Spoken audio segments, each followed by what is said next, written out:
जी अस्सलाम वालेकुम रहमतुल्लाहि व बरकातुहू। माई सेल्फ़ उसामा अली।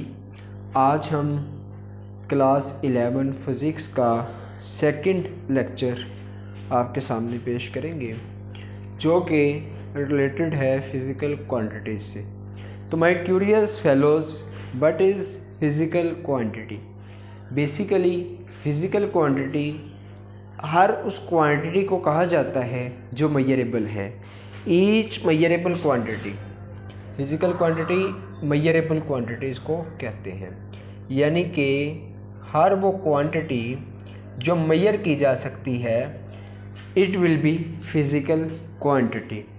अब फिज़िकल क्वांटिटीज़ की दो टाइप्स होती हैं, मेजरेबल क्वांटिटीज़ की दो टाइप्स होती हैं, एक बेस क्वांटिटी और एक ड्राइव क्वांटिटी। बेस क्वांटिटी वो क्वांटिटीज़ होती हैं जिसको डिफ़ाइन करने के लिए किसी दूसरी क्वांटिटी की ज़रूरत नहीं पड़ती, यानी कि ये कुछ बेस क्वांटिटीज़ हैं जो बेसिक क्वांटिटीज़ हैं जिनकी बेस पे दूसरी क्वांटिटीज़ को एक्सप्रेस किया जाता है। ये टोटल 7 क्वांटिटीज़ हैं जिसमें length, mass, time, electric current, intensity of light और आपके पास टेम्परेचर और इस तरह से मोल ऑफ अ सब्सटेंस। तो ये जो 7 फिज़िकल क्वांटिटीज़ है, these are the base quantity and all these are the scalar quantities. ये याद रखिएगा, ईकेट के लिए इम्पोर्टेंट है कि ये जो साथ के साथ हैं ये स्केलर क्वांटिटीज़ होती हैं। अब स्टूडेंट्स यहाँ पे जो बेस क्वांटिटीज़ हैं ये दूसरी क्वांटिटीज़ को एक्सप्रेस करने में मदद देती हैं और ये बुनियादी 7 ही क्वांटिटीज़ हैं। ड्राइव क्वांटिटी वो क्वांटिटीज़ होती हैं जो बेस क्वांटिटीज़ पे डिपेंड करती हैं और ये न्यूमेरियस है, यानी कि बहुत ज़्यादा है, न्यूमेरियस, बेशुमार, जैसे फोर्स, जैसे डेंसिटी, जैसे pressure and there are so many others physical quantities are present here which is the derived quantities. So students, अब ये तो हो गई इनकी टाइप्स। अब फिज़िकल क्वांटिटीज़ पे फर्दर बात करें तो फिज़िकल क्वांटिटी के बारे में अगर आपको यहाँ पे मैं बताऊँ कि इसको एक्सप्रेस करने के लिए हमें कौन कौन सी चीज़ें चाहिए होती हैं, तो पहली चीज़ एक स्टैंडर्ड चाहिए होगा और दूसरी चीज़ जो हमें चाहिए होती है किसी भी फिज़िकल क्वांटिटी को एक्सप्रेस करने के लिए वो एक मेथड चाहिए जिसके साथ हम कंपेयर करेंगे, कंपेरेबल मेथड, यानी कि इसको मापने के लिए एक तरीका होना चाहिए। जैसे लेट्स सपोज आपने मैथ्स को मापना है, तो मैथ्स को मापने के लिए आपके पास दो चीज़ें होनी चाहिए, एक मैथ्स का स्टैंडर्ड, यानी कि आप मैथ्स को किस स्टैंडर्ड के साथ मापेंगे, आपके पास एक स्टैंडर्ड होगा, यानी कि जैसे हमारे पास स्टैंडर्ड है 1 kg मैथ्स का, नॉर्मल जो ऐसे ही अभी हम पढ़ेंगे ऐसे ही क्या होता है, वो एक स्टैंडर्ड हम उसको मानते हैं और वो केजी है। अब 1 kg का वज़न तमाम जगहों पे सेम ही होता है और इसका बाकायदा तौर पर स्टैंडर्ड किसी एक चीज़ के मुताबिक बनाया गया है। वो अभी आपकी डिस्कशन नहीं है कि किसके मुताबिक इसको कंपेयर करके स्टैंडर्ड बनाया गया है, लेकिन ये मैथ्स का जो स्टैंडर्ड है वो 1 kg है, यानी कि हम इसको 1 kg के साथ कंपेयर करते हैं। अब ये जो 1 kg है किसी भी दूसरी चीज़ को लेकर आएंगे और इसके साथ कंपेयर करेंगे तो उसके लिए कंपेरेबल मेथड चाहिए। अब वो कंपेरेबल मेथड मैथ्स को मापने के लिए क्या होता है, वो हमारे पास बीम बैलेंस हो सकता है, वो हमारे पास इलेक्ट्रिकल बैलेंस हो सकता है और इस तरह से हम मैथ्स को मेजर कर सकते हैं with the help of, basically instrument चाहिए होता है हमें, मेजरिंग इंस्ट्रूमेंट जिसको कहते हैं। तो ये दो चीज़ें अगर हमारे पास आ जाएं then we can say that कि हम मैस को मेजर कर सकते हैं। किसी भी फिज़िकल क्वांटिटी को मेजर करने के लिए दो चीज़ें मस्ट होती हैं। After that physical quantity basically दो चीज़ों पे डिपेंड करती है, एक यूनिट पे जिसको अभी मैंने स्टैंडर्ड कहा, हर स्टैंडर्ड एक यूनिट भी इसको कहा जाता है, उस स्टैंडर्ड का नाम यूनिट होता है, और दूसरी चीज़ न्यूमेरिक वैल्यू, यानी कि कंपेयर करने के बाद जो न्यूमेरिक वैल्यू हमें मिलेगी वो, ये दोनों चीज़ें फिज़िकल क्वांटिटी की करैक्टरिस्टिक्स कहलाती हैं। फिज़िकल क्वांटिटी को डिस्क्राइब करने के बाद हम बात करते हैं सिस्टम ऑफ इंटरनेशनल यूनिट या इंटरनेशनल सिस्टम ऑफ यूनिट्स की। तो ये क्या है, इसमें हमारे पास फिज़िकल क्वांटिटी को मेजर करने के लिए एक यूनिट होता है, इस पर डिस्कशन करते हैं। SI यूनिट क्या होता है? तो माय क्यूरियस फेलोज, जो SI यूनिट है जिसकी फुल फॉर्म बनेगी system of international, yes international system भी इसको पढ़ा जाता है, इंटरनेशनल सिस्टम ऑफ यूनिट। ये क्या है?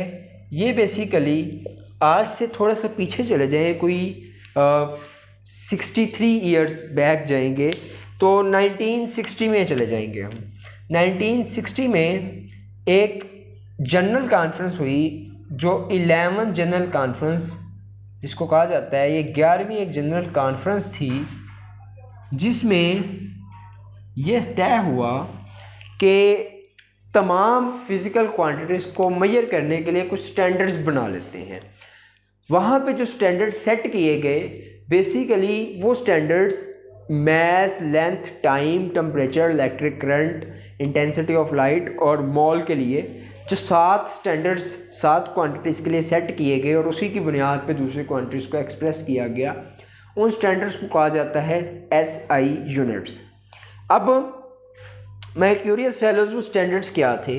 वो स्टैंडर्ड्स हमारे पास जो थे, उसमें सबसे पहला जो स्टैंडर्ड था वो था मैस के लिए kg, फिर लेंथ के लिए लेंथ के लिए मीटर। देखें, मैस को मेजर करने के लिए तय किया गया kg, इस तरह से लेंथ को मेजर करने के लिए मीटर, इस तरह से टाइम को मेजर करने के लिए सेकंड, और बाकी स्टैंडर्ड्स जो सेट किए गए ये वो स्टैंडर्ड्स थे।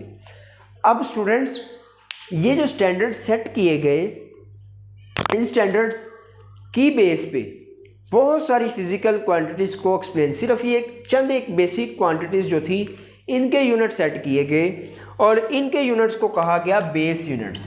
बेस क्वांटिटीज़ के जो यूनिट्स होंगे वो बेस यूनिट्स होंगे, और इस तरह से ड्राइव क्वांटिटी के यूनिट ड्राइव यूनिट होंगे, और इसी तरह से एक और यूनिट की यहाँ पे बुनियाद पड़ी जिसका नाम था सप्लीमेंट्री यूनिट्स।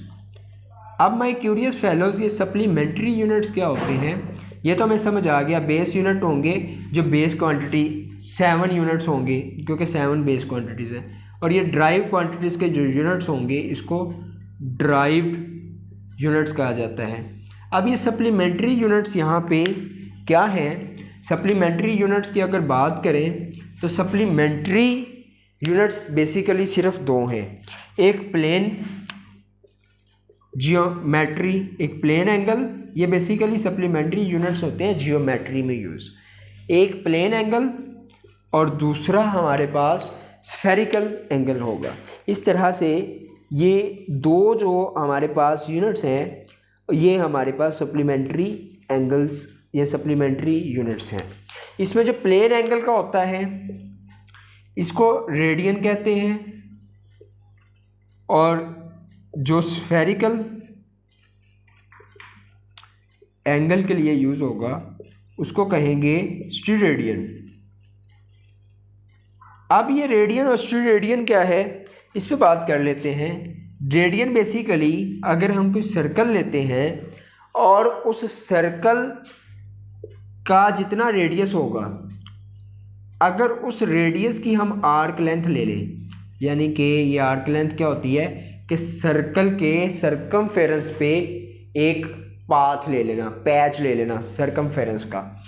अगर ये आर इसका रेडियस है तो ये भी आर के बराबर अगर पैच होगा तो हम यहाँ पे बनने वाले एंगल को कहेंगे रेडियन। इसी तरह से स्टीरेडियन क्या होता है, अगर हम एक स्फेयर ले लेते हैं, स्फेयर एक शेप होती है जो 3D शेप होती है, ये 3D एंगल होता है और ये 2D एंगल होता है, ये आपने याद रखना है।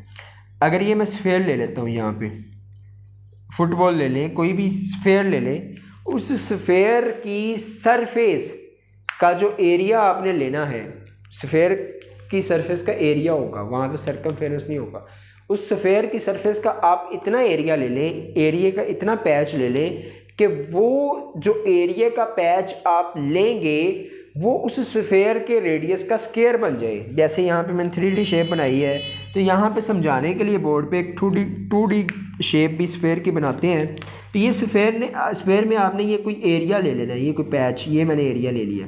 अब ये जितना एरिया आप लेंगे, ये रेडियस से और सेंटर से जो रेडियस इस सरफेस तक होगा, ये पैच का एरिया ये बराबर होना चाहिए आर स्क्वायर के।